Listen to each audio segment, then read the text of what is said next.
Mais uma sessão aqui do podcast Carreira e Negócios.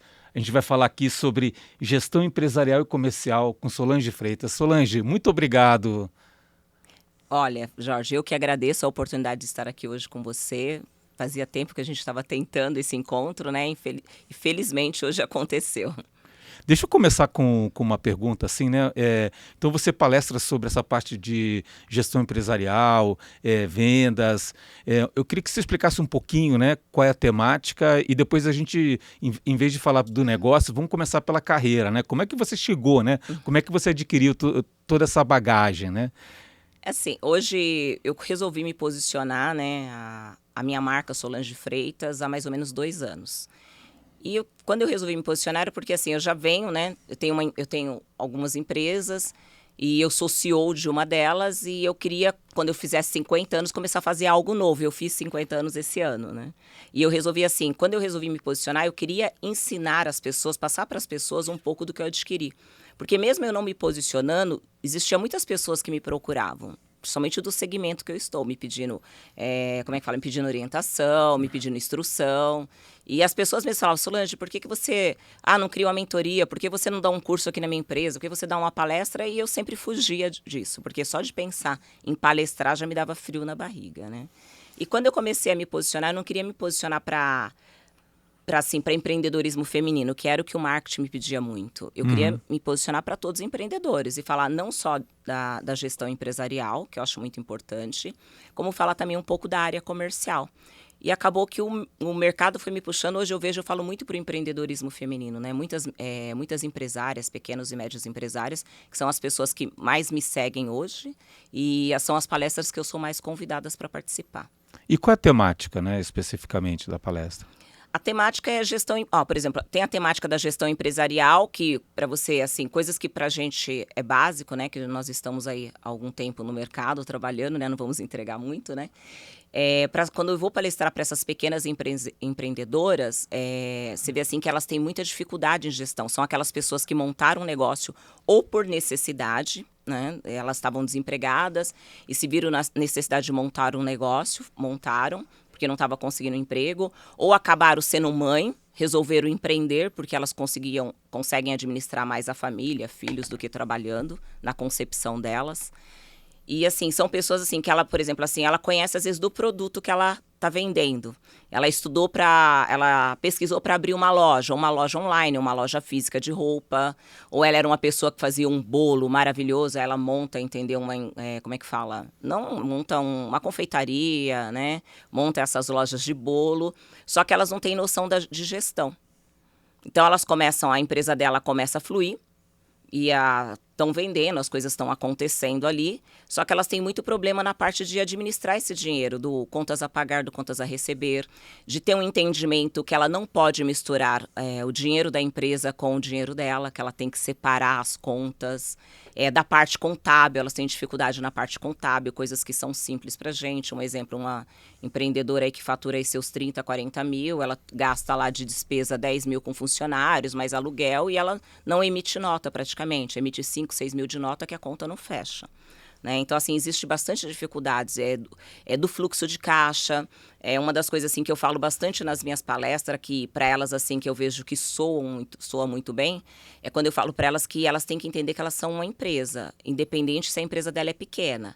Então elas têm que preparar o fluxo de caixa. Não é porque ela está negociando com uma empresa que ela está comprando hoje e ela sabe que o boleto vai vencer daqui 30 dias nessa data. Se essa data é ruim para ela tem que negociar com a empresa. Ela tem que falar, olha, essa data é ruim para o meu fluxo de caixa. A gente pode mudar a data de pagamento para tal data, que ela tem que pensar como empresa, não como pessoa física, que ela chegou na loja, né, fez lá uma prestação, os boletos vai vir naquela data que a loja determinou. Elas têm que começar como empresa, coisas que ela podem comprar parcelado pelo mesmo preço do à vista, parcelado não, a prazo, pelo mesmo preço do à vista, conforme o fluxo de caixa dela, é melhor que ela compre a prazo e deixe aquele dinheiro para as coisas que elas estão precisando. Então, elas têm essas dificuldades, que eu falo, são dificuldades básicas, mas elas têm muita dificuldade em entender isso e fazer esse tipo de administração. Então, eu conversei com empreendedoras que ela falava assim, olha, a minha empresa fatura, só que o dinheiro para mim entra em X data, né? Porque ela fornece para outras empresas. E as minhas contas é assim, então eu pago todas as minhas contas praticamente em atraso.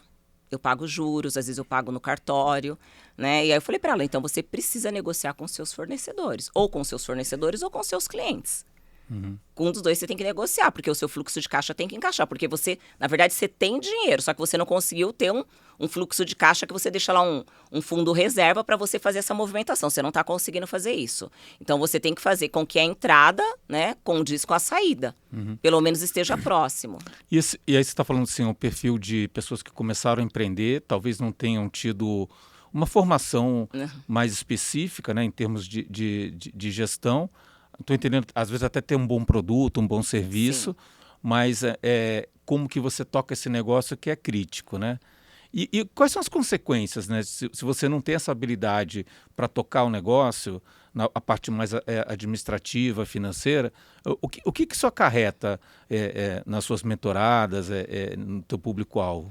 Olha, quando a pessoa ela não sabe fazer gestão do negócio dela, por mais que o negócio dela está entrando faturamento, a consequência é ela quebrar. Eu vejo assim, ela vai quebrar ou ela vai perder cliente, vai reduzir o faturamento dela. Às vezes ela está crescendo, só que pela falta de administração, como ela não está fazendo a gestão correta, então ela não está cumprindo prazos, ela não está dando um bom atendimento. Às vezes por não fazer a gestão correta, ela começa a diminuir a qualidade para ela comprar mais barato do que ela vai entregar. Então, a consequência é a empresa fechar. Eu falo assim, a pessoa que tem uma empresa, eu falo para elas assim, você tem que procurar fazer um curso de gestão, nem que for um curso básico. Tem o Sebrae que dá muito apoio hoje em dia para as pequenas empresárias, né? Mas você tem que fazer um curso de gestão.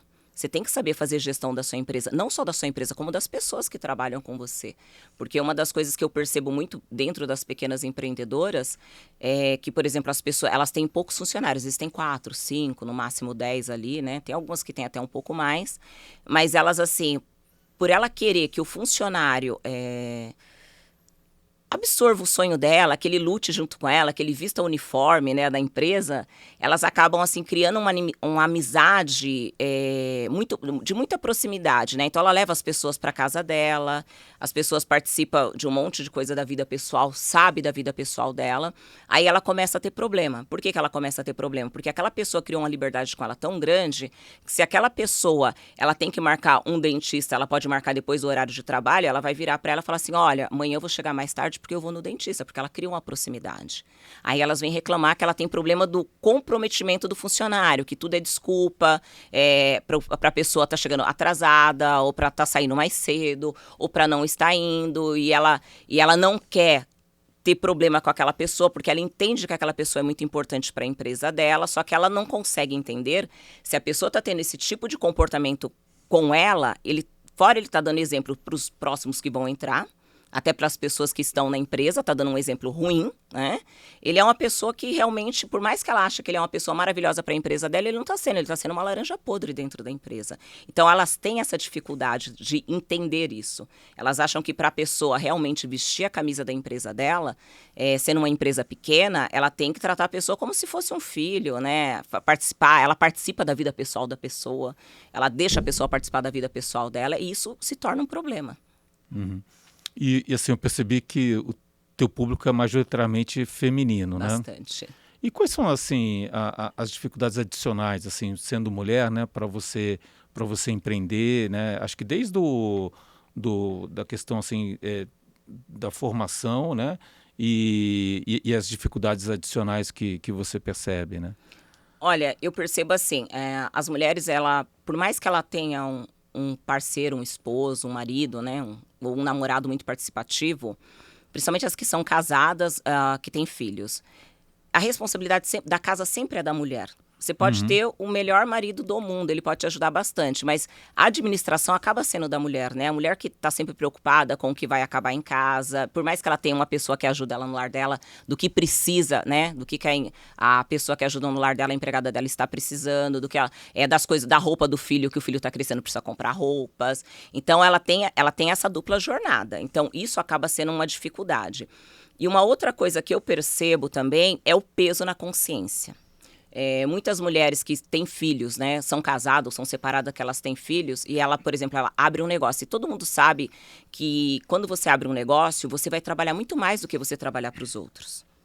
Sabe, aquela coisa que as pessoas romantizam, né? Ah, eu vou abrir um negócio porque eu vou ter mais tempo para minha família, eu vou ter mais tempo para mim. E a gente sabe que no início do negócio, pelo menos os 5 ou 10 anos do negócio, você tem que focar. Se você quer crescer o negócio, se você quer que ele sobreviva ao mercado, você vai ter que focar bastante. Então, existe muito esse peso na consciência. Eu fico mais focada dentro da minha empresa do que eu dou atenção para o meu filho. Né? E eu falo muito isso, você tem um momento da vida que você realmente, não dá para você ser 100% e tudo, você precisa escolher no que você vai focar. Então, se você não pode ficar 10 horas por dia com seu filho, você só vai poder ficar 5, que essas 5 seja de qualidade. E comece a colocar na sua cabeça o porquê que você está fazendo isso. Qual que é o seu propósito? Você está fazendo isso, você está investindo o seu tempo maior na sua empresa, por quê? Porque você precisa que a sua empresa cresça, porque você precisa dar algo melhor para o seu filho, uma escola particular, ter condições de pagar uma faculdade, às vezes não tem casa própria, comprar uma casa, se alimentar melhor, você precisa dar uma condição social melhor para o teu filho. Então, por isso que você está fazendo esse sacrifício. E o pouco tempo que você tem com o seu filho, você se dedica a horas com qualidade. Entendeu? A hora que você tiver com seu filho, se dedica a ele. Então, elas têm muito peso na consciência de ter isso, que às vezes elas ficam trabalhando até tarde, né? Trabalha lá horas por dia, né? 12, 13 horas, quando tem empresa por dia. E quando ela chega em casa, né? Ela tem poucos momentos com os filhos já vão dormir, ou ela sai muito cedo, ela não consegue, às vezes, levar o filho na escola, e às vezes existe uma cobrança. Então, a mulher tem tudo isso, né? Às vezes, o próprio marido, às vezes, acaba cobrando, quando ele não faz parte do negócio, ele também faz uma cobrança ali social em cima da esposa, né, do tempo, da falta de dedicação. Então, assim, eu falo, não é fácil para a mulher, né, principalmente se ela não tiver apoio do marido quando ela vai montar um negócio. E se ela for separada também sozinha, acaba sendo menos fácil ainda, né? Pior ainda a situação. Então, é isso esse é o mundo das mulheres, tá? Você está comentando, pelo que eu estou entendendo aqui, tem toda uma parte mais técnica, né, de como é que eu faço a gestão do meu fluxo, como é que eu faço a gestão dos meus colaboradores e tudo mais. E tem um lado emocional também, né, de lidar com esse dilema de quanto tempo que eu dedico à minha carreira e à família, né, que às vezes acho que o homem também enfrenta, mas é muito mais leve esse fardo, né, no lado masculino, né? Ele é mais leve porque o que acontece? Eu converso com várias mulheres, tá? E, por exemplo, ontem mesmo eu estava conversando com uma e ela tem 3 filhos. E ela comentou comigo o seguinte, que ela teve agora a 3ª gestação, né? É uma bebê. E ela é uma engenheira química. E ela quando ela teve a 3ª bebê dela, ela saiu, ela pediu para sair da empresa. E ela trabalhava em uma empresa grande, uma multinacional. Aí eu perguntei para ela por que ela pediu para sair se ela não estava conseguindo conciliar. Ela falou que estava difícil conciliar, porque os filhos dela têm pouco tempo, 2, 3 anos, um de diferença do outro. E ela estava tendo que faltar muito, porque como os 2 menores estavam na escolinha, então eles ficavam muito doentes. Aí veio a pequenininha, ela foi pro berçário e começou a ficar doente. E ela falou, por mais que meu marido participa, o marido dela também trabalha em uma multinacional, por mais que ele participa, ela falou assim, mas toda vez que as crianças ficam doentes ou que tem um problema na escola, era eu que tinha que sair da empresa para ir buscar. Era eu que tinha que ir no pediatra. E ele só fazia esse papel se realmente ele não estivesse trabalhando, né? Se fosse um momento que ele tivesse home, ele conseguia fazer alguma coisa assim. Mas esse papel principal era dela. Então, ela começou a se sentir envergonhada na empresa do tanto que ela estava faltando, chegando atrasada. Então, ela conversou com o marido, ela preferiu paralisar a carreira dela, tirar 2 anos para ficar em casa, que agora a filha dela está com 1 ano e pouco, e o ano que vem ela vai retomar. E quando ela deixou a empresa, mesmo ela com todas essas dificuldades que ela estava, o diretor dela não queria que ela saísse de jeito nenhum. Mas ela falou que preferiu, que ela não estava tendo cabeça para trabalhar e ela estava se sentindo envergonhada porque ela nunca teve aquele tipo de comportamento como profissional. Então, assim, por mais que o marido dela, ela fala que o marido dela ajuda, ele cozinha, ele ajuda a trocar as crianças, ele ajuda a dar banho, mas é aquilo. Quando o calo aperta, quando precisa de uma coisa, dificilmente o homem sai do serviço para ir buscar um filho com febre na escola. Geralmente é a mulher que faz esse papel. Por mais que fala, todos participam, direitos iguais, né? O meu marido é participativo, mas dificilmente ele faz esse papel. E quando você leva isso para a mentoria, para as palestras, tem um pouco de ajudar a pessoa a balancear um pouco. Esses dois pratos, Os 2 né? pratos. Assim, eu não faço inferno no casamento de ninguém, lógico, né? Porque eu sou uma pessoa muito a favor da família. Mas eu converso com elas, eu falo assim, olha, eu, por exemplo, em uma das empresas que eu tenho, 88% são mulheres. E a maioria são casadas com filhos, são poucas solteiras. E, por exemplo, assim, e eu percebo, por exemplo, assim, algumas meninas não, mas algumas das mulheres lá, elas fazem um revezamento com o marido. Tipo, esse mês eu levei o filho para vacinar. O mês que vem é você que vai levar, porque eu cheguei atrasada, eu cheguei mais tarde, eu negociei na empresa que eu ia chegar um pouco mais tarde, que eu ia levar o filho para vacinar. Então, o mês que vem você que vai. O filho ficou doente, uma vez ela leva, outra vez ele leva. Então, eles têm esse acordo. Ele só muda o acordo se de repente um virar pro outro e falar assim, olha, seria a minha vez de estar levando, só que eu tenho uma reunião extremamente importante, eu não tenho como faltar. Então, um negocia, eles são maleáveis também um com o outro, mas eles têm um acordo para nenhum dos dois ficarem prejudicados profissionalmente. Só que é meio, não são todas as pessoas que conseguem, todos os casais que conseguem ter esse tipo de acordo, né? Uma porque tem homens que às vezes ele, por mais que ele é um pai presente, ele tem aquela coisa, mas vai falar com a pediatra é melhor você, né? Ele tá doente, ele quer mais você, então assim, né? Vai falar com a professora é melhor você ir, né? Então tem isso também ainda no mundo masculino. Solange, você estava comentando aqui, né? Assim, é um perfil é um pouco distante da sua realidade também, né? Falando assim, os problemas assim que você comentou de gestão e tudo é muito mais básico comparando com tudo que da tua trajetória, onde você chegou, que você atingiu. Como é que é essa preparação ou essa leitura que você tem que fazer do público que você ajuda e tudo mais, né, para você conseguir entender, né, de fato qual é a dor e transmitir esse conhecimento, né? Como é que é isso na sua cabeça, né? Olha, é assim, por exemplo, eu tinha noção que os pequenos empreendedores, eles tinham uma dificuldade grande em gestão. Eu tinha um pouco de noção, mas não tanto. Depois que eu entrei nesse mundo, eu percebi que são dificuldades básicas, que existe muita dificuldade. E o que acontece? A minha primeira empresa que eu tive, eu quebrei. E eu quebrei justamente por falta de gestão. Que era uma empresa que faturava bem, e só que eu tinha uma gestão ruim na empresa. E a gente acabou quebrando, tanto eu como meus sócios, eu acabei quebrando. Eu falo assim que eu quebrei por 3 fatores.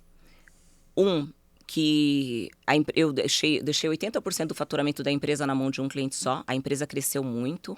Ela chegou a quase 500 funcionários, 16 filiais. E eu estou falando que na época que a empresa fechou, foi por volta de 2001, 2002, ela já faturava naquela época 3 milhões e pouco. Então, era uma empresa já que estava do médio para grande. E assim, mesmo assim, a gente acabou quebrando. Por quê? Nós ficamos 80% do faturamento da minha empresa ficou na mão de um cliente só. Então, eu crescia a empresa com base na necessidade deste cliente. E eu tinha uma carteira de outros clientes também, que eram clientes considerados grandes, só que eles não davam demandas grandes para mim, eles davam demanda pequena, porque eu me dediquei tanto a um cliente que eu esqueci um pouco dos outros. O outro erro foi não saber fazer gestão. Mais ou menos isso que uma das empreendedoras, várias já citaram isso, sabe, o fluxo de caixa. Você pagar um monte de conta atrasado porque você não sabe negociar as datas, você não se sente na liberdade de fazer aquilo. Contratar mais funcionários do que precisa, porque você acha que a demanda está alta, você vai pôr os funcionários, em vez de você fazer uma gestão de pessoas adequada, fazer com que os funcionários entreguem pelo que eles foram contratados, né? Você acaba colocando mais pessoas do que devia dentro da empresa, então foi uma gestão totalmente errada. E o outro erro, sempre fui uma pessoa da área comercial. E no momento que a empresa começou a crescer e faturar bem, o que eu fiz? Eu fui para a área financeira, eu abandonei o comercial. E eu falo assim, o empresário, ele precisa entender aonde ele é melhor. Se você é melhor na área comercial, então você se dedica à área comercial. Se de repente você é o melhor na área financeira, você vai contratar alguém que seja melhor no comercial, né? Ou vice-versa. Por exemplo, eu era muito boa no comercial. Tanto eu como um outro sócio meu também, que tinha um perfil bom comercial. Só que o que acontece? Ele foi se dedicar ao operacional e eu fui se dedicar ao financeiro. Então, o que acontece? Então, a gente fez errado. Nós tínhamos condições de contratar boas pessoas. A empresa já faturava. Eu poderia contratar um bom profissional para a área financeira. Né, ou para a área operacional. Então eu falo assim, a gente cometeu 3 erros que hoje eu sempre analiso essa quebra, porque essa quebra foi doída, porque quando você quebra uma empresa, você não quebra a sua empresa, você quebra a sua vida, né? Então eu passei 10 anos para conseguir me livrar das dívidas dessa empresa, para conseguir pagar tudo que eu deveria pagar, para realmente limpar o meu nome, para conseguir montar uma outra empresa. Então eu passei 10 anos ali sofrendo, a minha família sofrendo junto, né? Cortando coisas básicas da minha casa. Então, assim, tudo por falta da gestão. Então, quando eu comecei a entrar nesse mundo, eu sabia que os pequenos empreendedores tinham uma dificuldade porque eu passei por essa dor. E depois que eu passei por essa dor que eu fui aprender, né? Os erros foram os mesmos, né? E aí, quando eu converso com as pessoas, eu vejo que elas estão tendo o mesmo erro. Eu vejo, assim, pessoas que ela fala assim, não, eu montei essa empresa, eu falo assim, quando você montou essa empresa, o que você fazia antes? Não, eu era gerente comercial, eu trabalhava com vendas desse produto, aí ela monta uma empresa para vender produtos similares. E o que você está fazendo hoje? Ah, não, hoje eu tenho que estar fazendo a parte operacional, eu tô no faturamento, porque a empresa está faturando bem, e a gente está com descontrole lá, eu tô lá no faturamento, tem receio de dar a senha do banco, de ter alguém no financeiro, elas têm muito medo de soltar o dinheiro para outras pessoas.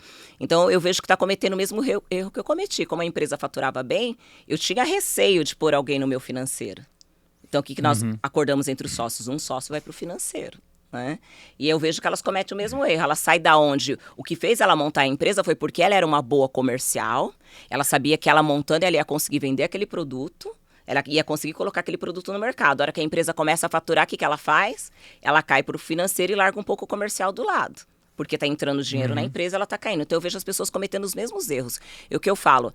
A gente tem que saber onde nós somos mais importantes para a nossa empresa. E onde você não é mais importante, você tem que contratar alguém que é bem melhor que você para fazer aquilo. E aí, nessa linha, né? Então, você comentou que quebrou a empresa, né? A empresa está faturando quase 3 milhões e tal. Como é que foi essa trajetória? Como que você chegou até lá, né? Como eu cheguei até essa empresa? Eu também cheguei nessa empresa pelos mesmos motivos que é um dos motivos das empreendedoras. Quando eu engravidei pela segunda vez, eu estava com 2 filhos e eu achei muito difícil voltar para o mercado de trabalho com 2 crianças pequenas, né? E aí foi onde surgiu a oportunidade, eu já trabalhava numa empresa na área comercial, e eu era bem conhecida comercialmente no mercado, eu já estava escalonando bem. E essa empresa era uma empresa pequena, e o dono dessa empresa, ele me ofereceu a oportunidade de me dar a sociedade para que eu assumisse o comercial da empresa. Então, foi assim. Então, eu resolvi empreender na época por uma oportunidade que teve, que ele me ofereceu a sociedade, e pelo fator que eu achei que seria muito mais fácil administrar os meus filhos, né, a minha casa, trabalhando, tendo uma empresa própria. E, mentira. Eu saía, meus filhos estavam dormindo, eu voltava, meus filhos estavam dormindo. Eu não conseguia nem ir em festinha do Dia das Mães. Então, assim, é aquilo que eu falo, aquela romantização, né? Eu não vou mais trabalhar no mercado de trabalho, porque eu tô com 2 crianças pequenas, tá difícil de administrar, eu vou ser sócia de uma empresa. Aí você começa a vender, que eu fui para a área comercial, comecei a trazer contratos para a empresa começa a crescer. Quando você vê, você não tem nem tempo para almoçar. Eu fazendo a conta, assim, isso foi mais ou menos uns 20 anos atrás, né? Olha, 22 anos atrás. E você acha que mudou esse cenário, assim, de 22 anos para cá? Ou teve alguma mudança? Continua a mesma coisa? Como assim, o cenário da forma da mulher empreender?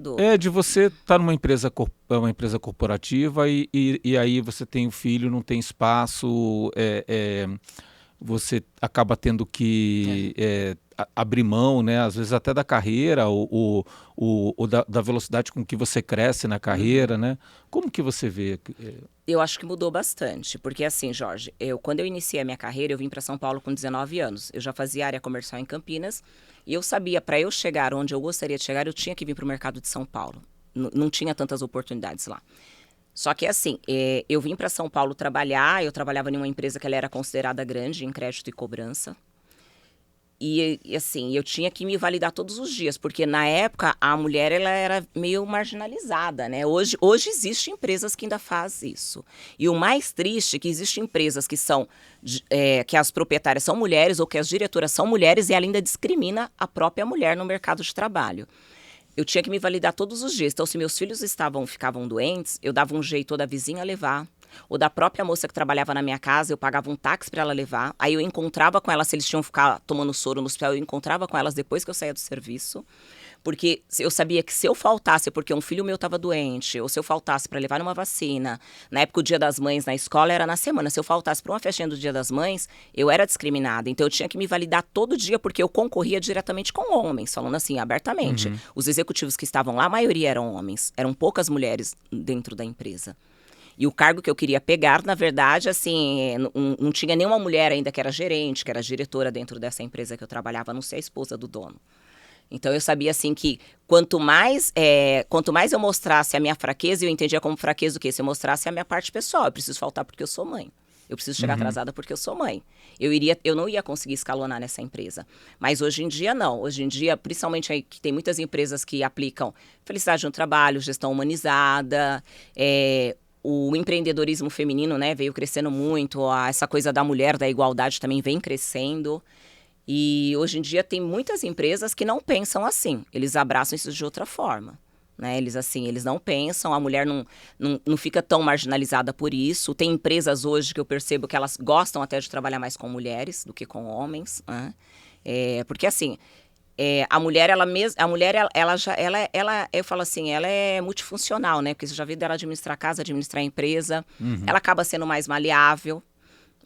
Ela tem uma coisa assim um pouco mais humana ali dentro da gestão da equipe, né? Acho que pelo fator dela ser mãe, dela ser mulher, por mais que às vezes ela é mais brava, né? Que tem mulheres assim que eu trabalho com mulheres na empresa e eu falo, as minhas gestoras são mulheres de personalidades muito fortes.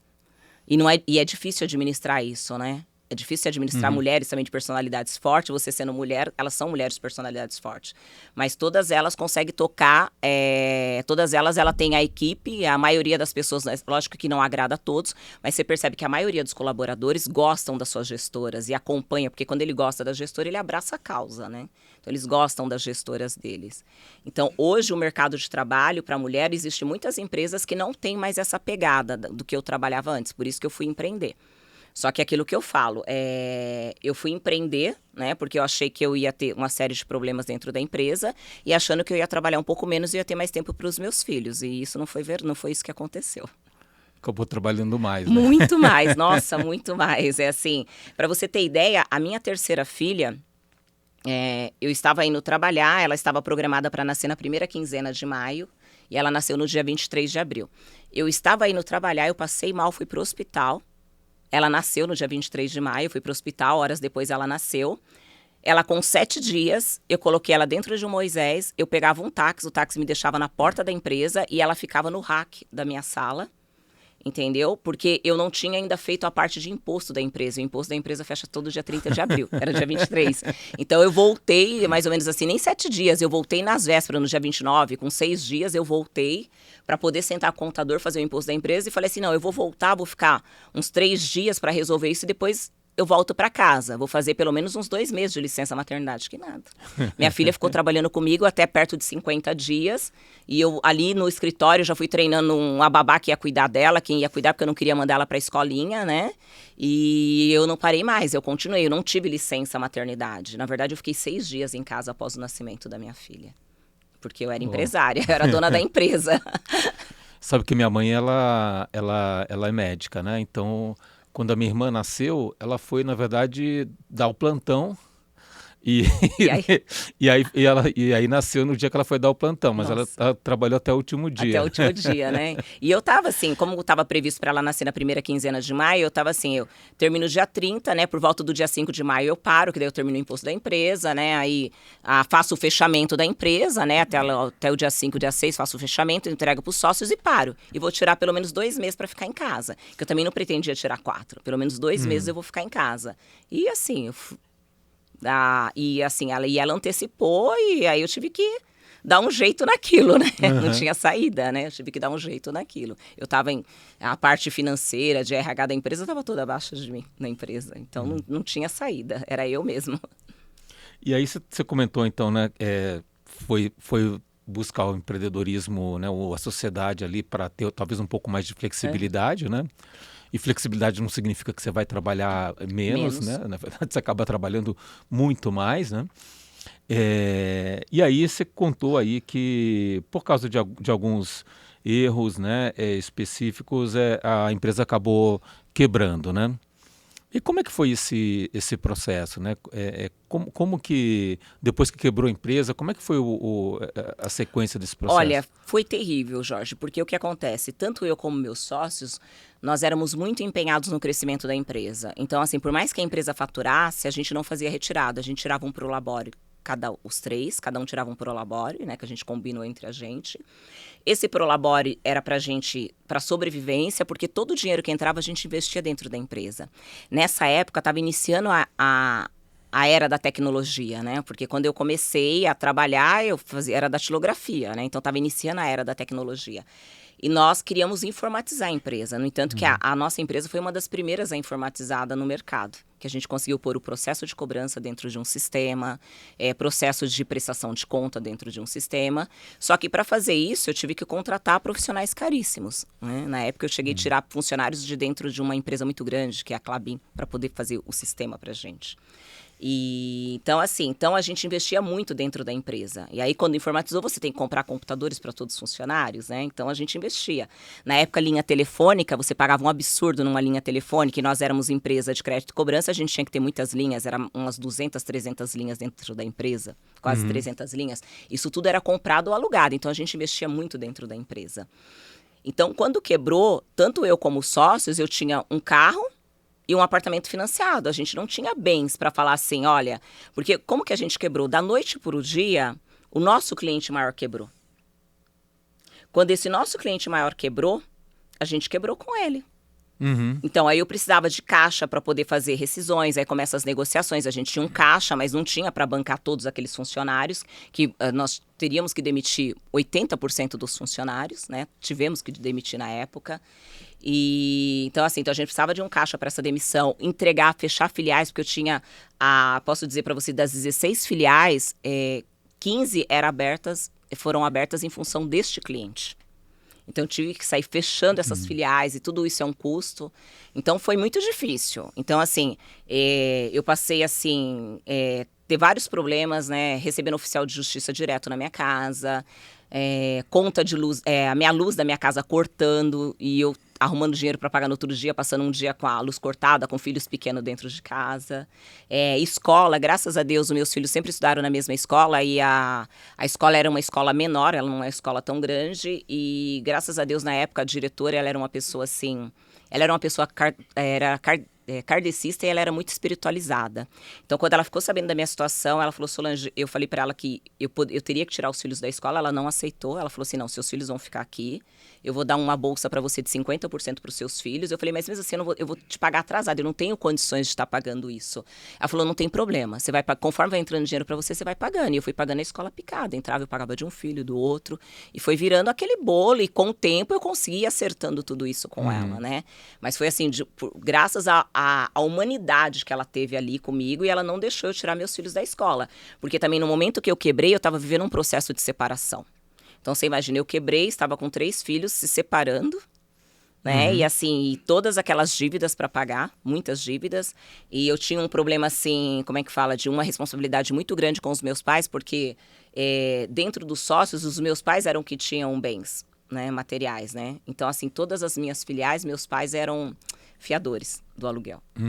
Então, eu tinha toda aquela responsabilidade para não levar meus pais junto pro buraco comigo. Né? Então, assim, foi uma luta muito grande. E o que eu fiz para recomeçar? Como eu sempre fui da área comercial, como que eu recomecei? Eu fui recomeçar sendo vendedora. Eu fiquei administrando o fechamento da empresa durante 1 ano e pouco, porque ainda tinha alguns clientes, eu fui administrando esse fechamento. Depois chegou coisas que eu não consegui fazer acordo, tanto trabalhista como dívidas mesmo, eu não consegui fazer acordo, foi para a justiça. Aí o próprio advogado da empresa, ele trabalhou alguns anos para mim sem eu pagar nenhum honorários para ele, para realmente não deixar eu afundar mais ainda. Né? Então, assim, e era o que ele falava, ele era um jurídico muito caro para a empresa. E quando eu entrei no processo que eu não ia conseguir pagá-lo, ele falou para mim, Solange, lembra quando você às vezes queria negociar o contrato, eu falava para você que eu não abro mão do meu preço, do meu valor, porque quando vocês precisarem de mim, eu vou estar junto com vocês. E todo empresário que quebra, ele não tem condições de pagar mais meus honorários. E eu não largo nenhum empresário que estava comigo. Você quebrou, eu vou administrar o seu problema. Ele falou, por isso que eu cobro caro. Porque eu sei que eu vou ter que trabalhar alguns anos de graça para você, que você não vai ter condições de me pagar. Então, assim, e eu não entendia isso. Ele me explicou quando ele realmente precisou trabalhar para mim sem receber honorários, tá? Então, aí eu fui administrando isso e muito difícil. Você, assim, aí eu resolvi voltar para o mercado, eu voltei como vendedora, que foi quando eu conheci o mercado de telecom. Né? Eu não sabia nada de telecom, não entendia nada de telecom. Na época, o próprio dono da empresa, assim, eu tive uma oportunidade que um amigo indicou. Aí esse dono da empresa conversou comigo e quando ele começou a falar que que era uma operadora, que quem eu conhecia como operadora? Só as grandes. Na época, Telefônica, Embratel, a 23, eram as que eu conhecia, né? CTBC, que existia na época, então só operadoras grandes. Então eu nunca tinha, Telemar, eu nunca tinha ouvido falar de operadoras pequenas. Aquilo para mim era um mundo totalmente novo. Eu falo até que se eu tivesse ouvido falar, eu teria economizado muito dentro da minha empresa, porque a minha conta telefônica era a segunda maior despesa depois da folha de pagamento dentro da minha empresa. Então eu não sabia. Então quando ele me falou aquilo, eu já pensei, eu falei assim, nossa, isso é um negócio muito bom. Que eu pensei em todos os meus concorrentes que tinha no mercado. Eu falei, nossa, meus concorrentes não devem conhecer isso, porque se ele conhecesse esse tipo de serviços, eu já estaria sabendo, porque isso iria correr dentro do mercado. Né? A gente tem as feiras, né? Iria correr isso dentro do mercado. Eu falei, eles também não sabem disso.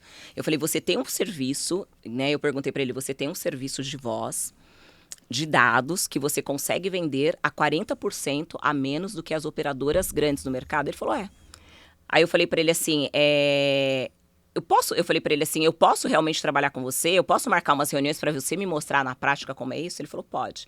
Aí ele falou assim, não, marca as reuniões. Ele não tinha nem me contratado ainda. Aí eu marquei umas 4 reuniões. E aí a hora que chegou nesses clientes, que ele começou a falar que o produto dele começou que fez a instalação do produto. E o negócio começou a funcionar. E eu comecei a ver as reduções real. Eu falei para ele, não, eu quero ser sua vendedora. Eu falei, eu quero ser sua vendedora. Aí a gente negociou na época, o salário de vendedora não era muito. Um salário bem pequeno, que não era nem, assim, nem 20% do que eu tinha de prolabore na empresa. Era aquela coisa para minha sobrevivência mesmo. Só que eu negociei bem a comissão com ele. Eu falei para ele assim, não, tudo bem, você não tem condições de me pagar um salário adequado, que a sua empresa é pequena, mas vamos negociar a comissão. O meu interesse aqui é na comissão, porque eu vou trazer bastante clientes para você. E realmente, o mercado de cobrança não conhecia esse tipo de empresa. E eu fui levando isso todo para o mercado de cobrança. Né, e fui vendendo um contrato atrás do outro. Levei o faturamento dele lá em cima, aí comecei a ficar conhecida no mercado, aí recebi uma proposta de uma empresa maior, aí migrei para essa empresa maior. Quando eu saí da empresa dele, eu já era diretora comercial, só que quando eu migrei para essa empresa maior, eu fui como gerente de vendas, porque eles já tinham os diretores comerciais, e eles não tinham como me levar como diretora. Só que o salário que eles me ofereceram como gerente era muito maior do que essa empresa que eu estava. E eu também deslumbrei uma oportunidade maior, porque essa empresa era maior, era uma operadora também que é considerada autorizada, espelho, só que ela é uma empresa maior e ela tinha outros produtos, né? Então eu deslumbrei também a parte da comissão, peguei um fixo um pouco maior, eu falei, não, vamos recomeçar. Eu não tenho problema com cargo, né? Eu falava assim, principalmente naquele momento. Aquele momento, o mais importante para mim era realmente faturar, porque eu tinha a minha família para sustentar, meus 3 filhos, e eu tinha contas para pagar, né? Eu tinha ações na justiça, eu tinha que resolver aquela situação. Então, a minha meta no momento, aquele momento, não era cargo. Eu poderia ser vendedora eterna. Se eu estivesse faturando o que eu precisava, estava ótimo. Né? Eu fui para essa empresa e em um ano eu acabei também assumindo a diretoria comercial dessa empresa, né? Que na época, assim, para mim foi uma surpresa, eu não esperava escalonar tão rápido lá. Mas, assim, o que eu percebi? Aquilo que eu falo, tem momentos na vida que você tem que escolher o que você quer focar. E naquele momento, o meu foco era o meu trabalho, 100% ali. Entendeu? Meus filhos eu via muito pouco, menos ainda do que quando eu era empresária. Então, eu comecei a trazer, para você ter ideia, teve um mês, a empresa, ela tinha só em São Paulo, ela tinha mais de 60 pessoas no departamento comercial de São Paulo, que no Brasil eram 600 e poucas pessoas na área comercial, que era uma empresa grande. Para você ter ideia, teve um mês, que foi o mês de setembro, inclusive, que é um mês curto, né, de dias úteis, eu vendi mais que o departamento comercial inteiro deles. Entendeu? Então, assim, eu comecei a trazer resultados muito próximos do que a equipe inteira do comercial nos outros meses. E foi isso que eu acabei escalonando rápido. Foi isso que o presidente começou a me olhar de uma outra forma. E chegou um momento que o vice-presidente comercial que tinha me contratado, ele queria me promover, mas ele queria dar um tempo, porque ele achava muito cedo para essa promoção. E depois eu entendi que ele foi pressionado pelo presidente da empresa que ele tinha que me dar a promoção, que ele tinha que substituir o diretor que estava na área e me colocar lá. Ele falou assim, não tem, ela já mostrou que ela sabe para que ela veio, ela tem que dar a diretoria comercial para ela levantar o departamento corporativo da empresa. E eu acabei escalonando nessa empresa, saí como diretora executiva nacional da empresa. E assim, foi uma puta oportunidade. E através dessa empresa que eu trabalhei, eu consegui quitar praticamente todas as minhas dívidas que eu tinha da outra empresa. Eu saí de lá já com o nome limpo. E eles me aceitaram com o nome sujo, tá? Porque você sabe que isso é difícil no mercado. Só que na entrevista eu já colocava toda a minha situação. Olha, fui empresária, aconteceu isso, eu tô passando por esse processo. Então, assim, então as duas empresas me contrataram, que elas tinham como regra não contratar pessoas que tinham problemas no nome, problema de ações, mas as duas empresas abriram essa exceção. E você treina também as pessoas em cima dessa capacidade de vender, de gerar... Sim. E como é que você... o que é importante, né? Primeiro, assim, quando você vai capacitar alguém para fazer esse papel, né? O que você vê, assim, que a pessoa aprendeu ou está fazendo errado, né? E quais são os fundamentos que você entende? Olha, eu tenho uma coisa assim diferente e na minha empresa em relação aos outros empresários, né, aos outros RH. A gente não se apega muito em currículo. Eu fico buscando pessoas que eu posso dar uma oportunidade para ela na vida. Sabe assim? Então eu falo assim para hoje, e as minhas gestoras todas espelham isso, porque as gestoras que estão comigo, todas elas começaram muito novas comigo. Eu não contratei nenhuma gestora no mercado, todas foram criadas dentro da minha empresa. Todas as gestoras que estão comigo hoje, elas foram criadas, elas começaram como vendedoras ou como assistente, elas foram criadas dentro da minha empresa. Você olha o potencial da pessoa e não o histórico. Não o histórico. Eu não olho assim muito o currículo. O que eu falo para elas assim, quando você vai abrir uma vaga de vendas, né? A gente hoje usa uma plataforma, né? Eu falei assim, se você olhar no currículo que a pessoa vendeu pelo menos assim, um cosmético, um exemplo assim, uma revista do Avon, uma Natura, entendeu? E ela se candidatou para a vaga, não descarta o currículo dela, bate um papo com ela primeiro. E o que você olha, como é que você avalia o potencial, né? O que você vê assim, poxa, essa pessoa aqui tem potencial, essa aqui não tem, né? Olha, na entrevista. Na entrevista, porque a gente não faz uma entrevista padrão, a gente faz um monte de perguntas, né? Por exemplo, assim, a pessoa manda o currículo dela, depois ela tem que preencher um cadastro dentro da empresa, que é umas 4 folhas de perguntas, e na própria entrevista você vai pegando. E as nossas perguntas não é só perguntas profissionais, ela leva para um cunho profissional, ela pergunta sobre os sonhos, e a gente também utiliza os testes, né? A gente faz muito aqueles testes para ver os testes de perfil de personalidade, né? Então a gente utiliza vários testes com as pessoas também, que ajuda bastante. Mas eu falo que a entrevista ela é matadora. E nós fazemos 3 entrevistas. A primeira é com a pessoa que está selecionando, a segunda é com a gestora e depois a terceira ela envolve a diretora comercial ou a diretora da área. E o que você enxerga que a pessoa tem isso daqui, então ela tem potencial, né? Como é que você percebe que a pessoa tem potencial durante a entrevista? Olha, vou falar por mim, tá? Eu acho que eu tenho acho que devido ao meu histórico, né? Assim, do meu histórico profissional, do meu histórico de vida mesmo, que eu vim de uma família humilde, né? Se eu fiz uma faculdade foi porque eu paguei, se eu tive um carro porque fui eu que comprei, né? Então, assim, quando eu vim para São Paulo, eu trabalhava na área comercial, eu trabalhava de ônibus, eu não tinha carro. Né, pegava aqueles ônibus lotados, visitava cliente, metrô. Então, assim, pelo meu histórico, então, eu sei muito da força de vontade que eu tinha. E uma coisa que eu tinha certeza na vida é que eu iria vencer na vida, que eu tinha que vir para São Paulo e que eu iria vencer em São Paulo. Isso para mim, assim, ninguém tirava isso da minha cabeça. Por mais dificuldades que eu passei, ninguém nunca tirou isso da minha cabeça. Isso era muito convicto dentro de mim. Então, quando eu começava a entrevistar algumas pessoas, que na época que eu participava da seleção, que hoje eu não participo mais da seleção, são poucas seleções que eu participo, né? Quando eu começo a entrevistar a pessoa, eu consigo perceber essa força de vontade, essa disposição, né? E isso me faz, assim, isso me chama atenção. Para você ter ideia, hoje uma das melhores gerentes que eu tenho dentro da empresa, né? Uma gerente de resultado, que as minhas gerentes são muito boas, mas é uma gerente que ela dá bastante resultado dentro da empresa. Ela é uma pessoa que, quando ela veio trabalhar comigo, ela não conhecia nada de telecom, ela conhecia muito pouco. Se eu fosse analisá-la pelo currículo, eu não teria contratado. No entanto, assim, que na entrevista, né, ela acabou até me passando na entrevista dela, quando eu fui fazer a entrevista dela, que eu não lembrava disso. Depois ela me comentou isso. Depois de alguns anos, ela me comentou que eu fiz isso com ela, mas eu não lembrava. Ela fala que na hora da entrevista, quando ela sentou para conversar comigo, eu olhei o currículo dela, eu virei o currículo dela e falei assim, vamos esquecer o seu currículo. Eu quero que você fale para mim de você. Por que você quer trabalhar comigo? Por que você quer estar em vendas de telecom? Eu quero que você fale de você. Como é que é a tua vida? Me conta a sua história. Ela fala que a entrevista dela começou assim, né? E assim, ela é uma pessoa de um potencial incrível. Se eu tivesse olhado para o currículo dela, eu não teria nem entrevistado ela. Tá, então aí você viu aqui o potencial, contratou a pessoa, e Isso. como é que você forma, né? O que essa pessoa tem que fazer para ter Aí nós uma treinamos. performance equivalente Aí nós ao teu treinamos. modelo, Nós né? treinamos. Vamos supor, na empresa hoje, por exemplo, assim, quando nós trazemos uma pessoa porque a gente quer dar uma oportunidade para ela, que nós enxergamos um potencial, a gente não vai analisar ela como a CLT analisa, né? 90 dias, se não deu certo, vai embora. A gente tem dentro da empresa, inclusive no próprio onboard da empresa, quando chega um funcionário, é passado isso. A gente sabe o que ele tem que estar entregando com um mês, com 2 meses, com 3 meses, né? E geralmente o que ele tem que estar entregando nesse período são processos. Ele tem que saber os processos da empresa, ele tem que entender de todos os produtos, né? Ele já tem que estar sabendo tocar uma reunião pelo menos pequena, sozinho, né? Então a gente não se apega muito no resultado que ele teria que dar como vendedor, que é o que a maioria das empresas fazem. Por que existe um turnover muito alto na área comercial? Porque muitas empresas contratam uma pessoa em vendas e às vezes ela tem um produto que não é fácil de vender. Ela não tem um marketing que ajuda, que entrega praticamente a venda pronta e você só tem que falar com o cliente. Ela tem um produto difícil e ela quer que nos 90 dias, pelo menos, a pessoa já esteja vendendo, batendo meta. Então ela acaba dispensando potencial em função disso.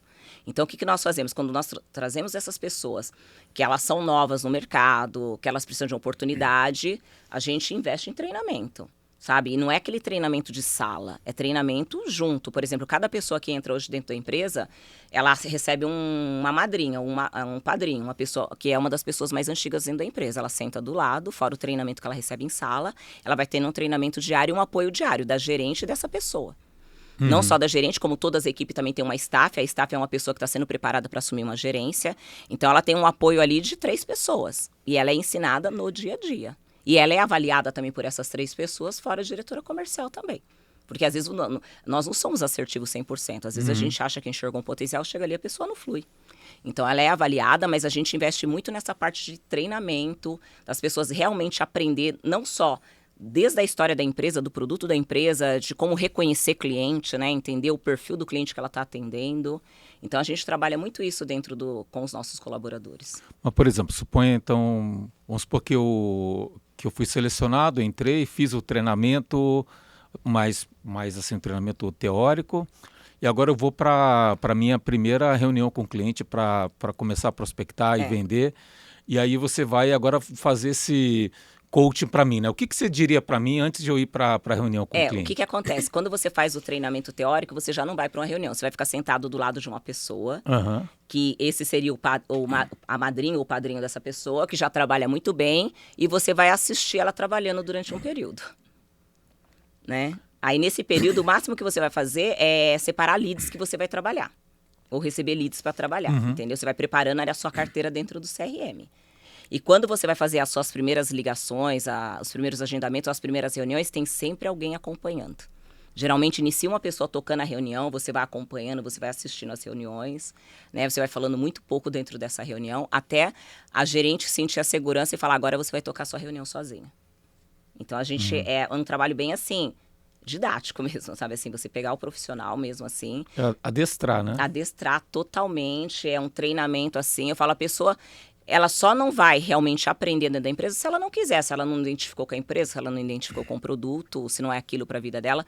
Porque nós, como é que fala? Nós colocamos todos os esforços para que ela realmente aprenda e que ela realmente faça bem feito. Tá, então aí eu passei por todo esse processo. O meu padrinho falou, olha, você tá pronto para começar? Que dicas que você me dá aqui para minha primeira reunião com o cliente? Olha, a primeira reunião é fundamental, né? Uma que ele não vai fazer a primeira reunião sozinho, vai ter alguém com ele. Mesmo que ele vai tocar, mas vai ter alguém com ele ali no apoio. A primeira reunião é fundamental que ele conheça todos os produtos da empresa, que ele conheça o perfil do cliente que ele vai ter reunião. Então, a gente fala assim, você tem que conhecer o perfil do cliente, você tem que estudar o cliente no LinkedIn, você tem que estudar a empresa. Então, isso é um processo fundamental. E a gente fala, e começar a reunião com simpatia. Você já começa sendo simpático, tentando quebrar o gelo. Porque se você quebra o gelo, você começa a ter uma conexão com o cliente. E por que você tem que saber todo o produto e tudo da empresa? Até para você saber, vamos supor, a gente tem um portfólio de vários produtos dentro da empresa. Até para saber qual produto que ele vai oferecer para aquela empresa. Que às vezes ele estudou o cliente, ele está prospectando o cliente, E ele acha que ele vai oferecer um produto. E quando ele começa a conversar com o cliente, aquele produto que ele quer oferecer não serve para o cliente. Então, por isso que ele tem que conhecer todos os produtos da empresa. Que ele não pode perder. Ali ele já tem que entrar com outro produto para a empresa. Eu tenho um produto melhor para você. Eu tenho um produto que é mais adequado para o seu perfil. Entendi. E, Solange, aí você estava comentando, até quando eu te conheci, você seguiu toda essa trajetória e tudo mais, e continua, né, nessa tocada, mas eu me lembro que você chegou a investir em outras, abrir um pouco o leque, né, investir Sim. na parte de beleza, clínicas, né, como é que foi esse processo? Olha, foi de muito aprendizado. Porque para mim, assim, por mais que eu entendo de gestão de área comercial, eu não entendia da área de beleza. Então, assim, eu investi tanto numa área de estética como num salão de beleza. Então, assim, eu tive que aprender muito. Eu acabei trazendo consultores para me ensinar e eu percebi, assim, que é um ramo bem desafiador. Porque, principalmente, vamos supor, salão, você depende muito do profissional. O profissional é seu sócio. E eu percebo que a maioria, hoje o mercado, a maioria dos donos de salão de beleza, eles não conseguem impor uma regra dentro do salão porque eles têm medo de perder o profissional. E assim, eu trabalho com empresas, e empresas têm regra. E eu tenho, vamos supor, eu tenho um salão, invisto num salão de beleza que está lá no site do salão, que ele vai abrir às 8 horas da manhã e vai fechar às 20 horas. Aí, por exemplo, aí tem profissional que ele acha que ele só tem que ir para o salão quando ele tem cliente na agenda. E se a gente for respeitar isso, você vai abrir o salão e você abre o salão 8 horas e você não tem nenhum profissional ali dentro. Então, assim, então a gente começou o quê? Eu comecei a entender que antes de contratar, deixar um profissional vir trabalhar com a gente, ele tinha que entender todas as regras e ver se era aceitável para ele. E eu falo que combinado não é caro. Então, assim, vamos supor, por mais que ele é um profissional autônomo, de repente ele vira para mim e fala assim, eu não quero trabalhar de sábado, beleza, então não abro sua agenda de sábado, a gente já combinou isso, tá combinado. Agora, se você falou para mim que você vai trabalhar de sábado, se um dia você não pode vir de sábado, você tem que me avisar com antecedência. Você não pode simplesmente dar a louca na sua cabeça se ligar e fazer isso. Então, assim, e é muito difícil você conseguir isso desses profissionais. Porque eles têm um ego muito alto e devido a próprio, como é que fala? A própria energia, da forma que é tocado o mercado pelos proprietários de salões, eles acham que, assim, o dono do salão está na mão dele. E, por exemplo, foi uma coisa que eu mudei totalmente no meu comércio. Hoje eu deixo bem claro, nós temos uma regra, tanto a regra do atendimento ao cliente, né, que o cliente ele tem que chegar lá, o cliente tem que chegar lá, tem que sentir uma princesa, uma rainha.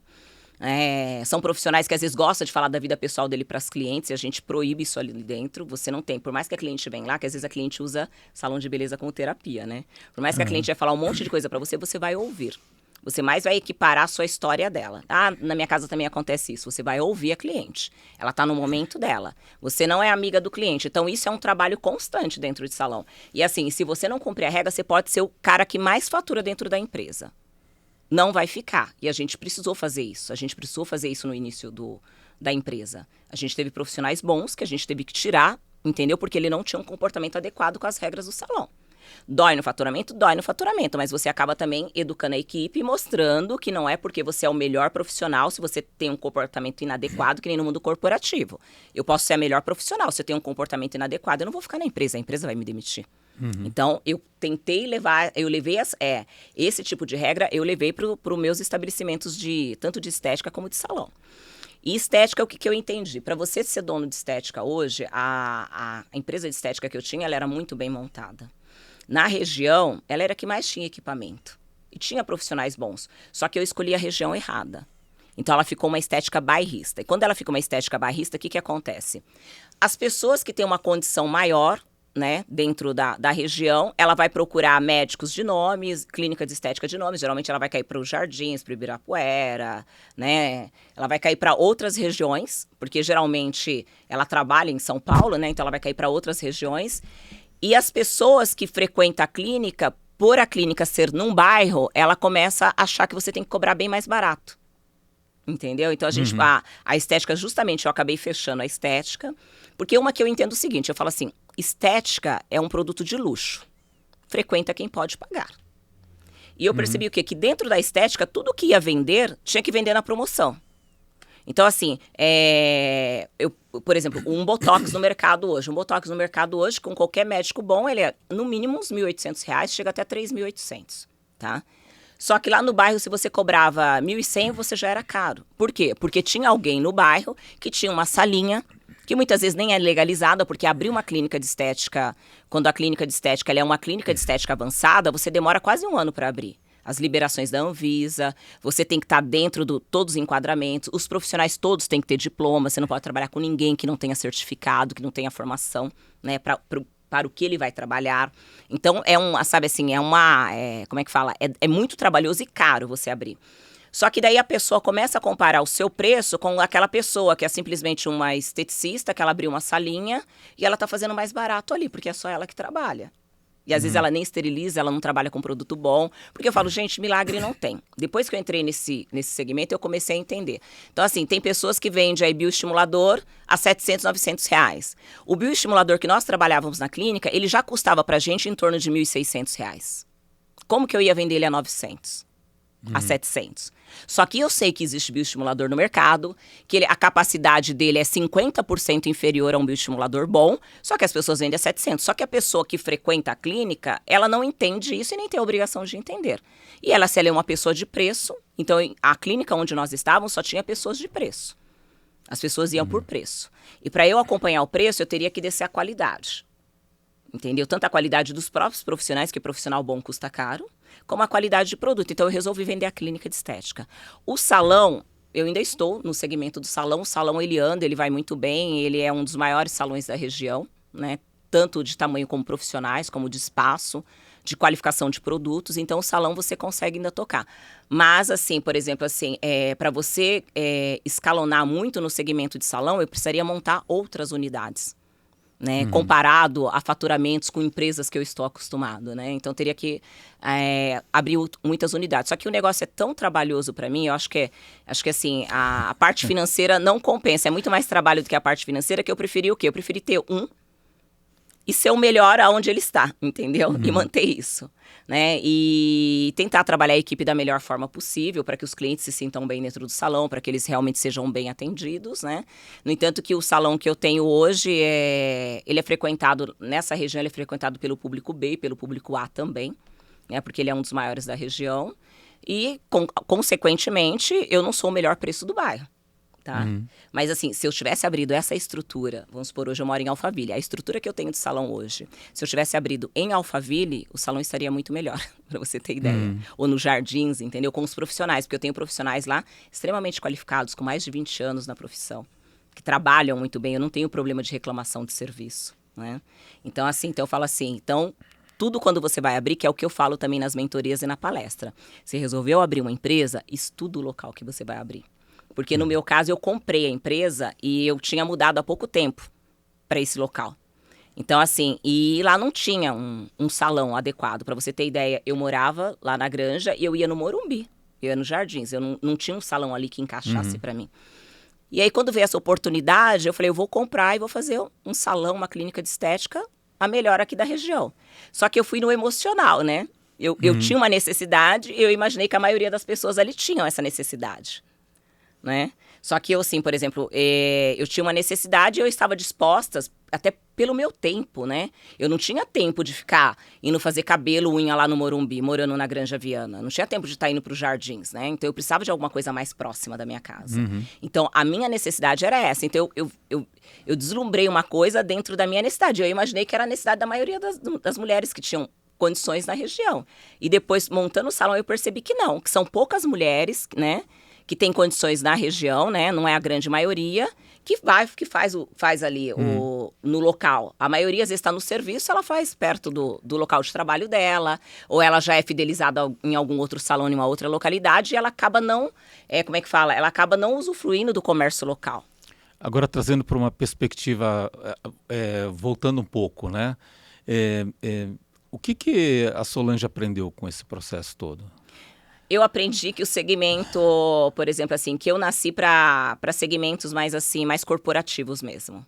Entendeu? Esse segmento que é o segmento da beleza, ou esse segmento que você trabalha muito com parceria, para mim não serve, porque eu sou uma pessoa assim, quando eu entro em um negócio, eu tenho que entregar o melhor para o meu cliente.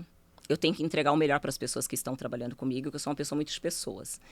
E quando você tem um segmento desse, de salão, hoje estética você ainda registra as pessoas, que existe um costume de você registrar, e você tem que escolher o que você quer trabalhar. No entanto que na estética eu não tinha problema com pessoas, com funcionários, né? Eu tinha problema de ter uma clientela adequada para a estética que eu montei. Então, assim, esse negócio que você tem que trabalhar com parceiros, que a pessoa que trabalha com você é como sócios, para mim não serve. Entendeu? Porque é muito difícil você fazer as pessoas pensar como você. Então, para você entregar o melhor que você quer entregar, o que eu estou acostumada a entregar para os meus clientes, entendeu? Então, eu tive um trabalho muito grande de ter uma equipe adequada. Hoje eu tenho uma equipe adequada dentro do salão, mas o salão tem 9 anos. Então, você imagina que eu penei bastante para chegar nesse momento que eu estou hoje. Foi muita insistência, né? Eu penei bastante para chegar nesse momento. Mas, assim, no início foi muito difícil, porque eu penso de um jeito, aí a pessoa que vem trabalhar, ela é o profissional, ela que vai entregar o serviço. Ela pensa totalmente diferente. E consome muita energia, né? E consome muita energia. Você fala para um profissional, olha, acabou de sentar uma cliente na sua cadeira, por mais que você tenha um assistente, você não deve largar a cliente sozinha e ir lá bater papo com o colaborador, com o outro profissional dentro da cozinha, ou ir fumar um cigarro lá embaixo no prédio, voltar, não lavar a mão e atender a cliente com a sua mão cheirando cigarro, né? Então, até isso você tem que ensinar. Porque na cabeça da pessoa, tá tudo bem, a cliente veio aqui porque ela gosta do meu serviço. Então, se eu vou pegar na cabeça dela cheirando a cigarro, ou se eu vou largar ela com o assistente, né? E ficar lá embaixo conversando, tá tudo bem, minha assistente tá ali. Só que nisso pode dar uma merda, que nem no início do salão chegou a ocorrer. Do profissional largar a funcionária, a cliente com o assistente, e graças a Deus um outro profissional olhar que ela estava tendo uma reação química no cabelo dela. Aí o profissional olhou de longe, viu uma reação química, pegou ela da cadeira e pôs ela no lavatório e começou a lavar o cabelo dela.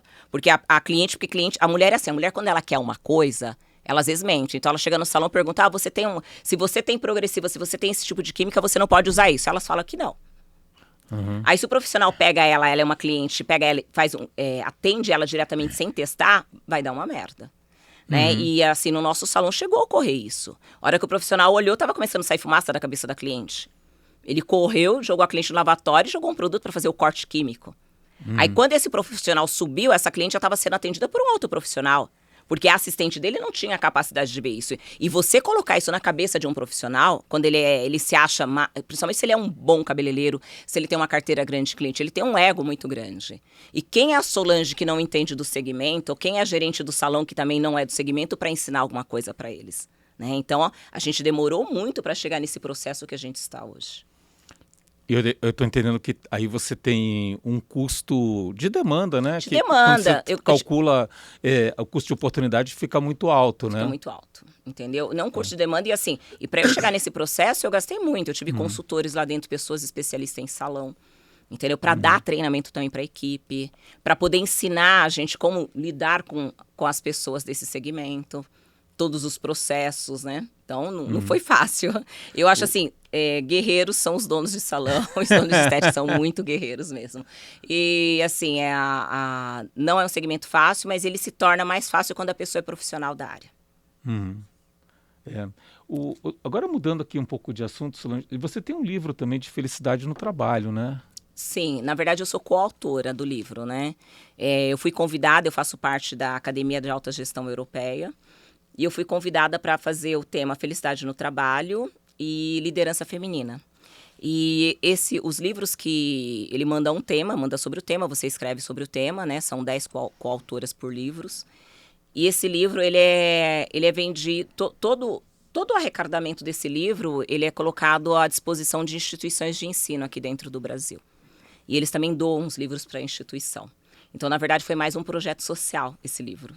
Uhum. E assim, o que você dá de dica aqui para felicidade no trabalho? Olha, o que eu dou de dica para felicidade no trabalho é que eu falo que a felicidade é sua, né? Ninguém vai dar a felicidade para você. Então, se você escolhe uma empresa para trabalhar, escolha uma empresa que você se sente bem, que você, que você consegue se conectar com essa empresa, que você consegue ter sinergia com a equipe, que a empresa oferece realmente o que você estava procurando, que você vai ser mais feliz. E a própria empresa também. Toda empresa tem que ter realmente uma cultura definida para quando ela contratar colaboradores, que o colaborador encaixe dentro dessa cultura, para ela também não ter problemas com o colaborador, porque às vezes ela acha que ela está dando o melhor benefício, o melhor salário, né? E o colaborador não está feliz, porque ele não se encaixou dentro da cultura da empresa, ele não consegue se engajar lá dentro. Não, muito bom, muito bom. E então, só a gente está aqui estourando aqui no tempo, né? Mas o papo tá Tá bom, né? tá bom, né? Se o pessoal quiser te encontrar, como é que faz? Olha, me encontra pelo meu Instagram, que é solangefreitas.oficial, ou pelo LinkedIn, que é Solange Freitas. Muito bom, Solange. Aqui uma aula aqui, né, de como é que funciona, né? Acho que primeiro o empreendedorismo, né? Então o poder aqui também da venda, do foco no cliente, né? Sim. E aqui como que você escolhe, né? Você escolhe o que você quer da sua vida, onde você quer trabalhar, o que vai te trazer de felicidade, Isso né? mesmo. Tudo é uma escolha. É uma escolha porque se você analisar nós profissionais, todos os profissionais, ele fica muito mais tempo dentro da empresa do que com a família dele. Então, você imagina você estar em um lugar só por dinheiro. Eu falo, o dinheiro é uma consequência. Você tem que procurar fazer as coisas que você gosta, estar em um ambiente que você se sinta bem. Né? Por isso que as empresas vêm investindo muito em ambiente, vêm investindo muito em cultura, né? Porque o mercado hoje pede isso, senão ela também não vai conseguir bons profissionais. E não desistir, né? Quando dá tudo errado, recomeça Sempre, e vai. olha, eu falo assim, quando fecha uma porta, pode ter certeza que tem uma maior ainda abrindo. Não desista. Sensacional. Você gostou do podcast? Compartilha, segue a gente no canal. Muito obrigado, Solange. Eu que agradeço, Jorge. Foi um prazer imenso estar aqui.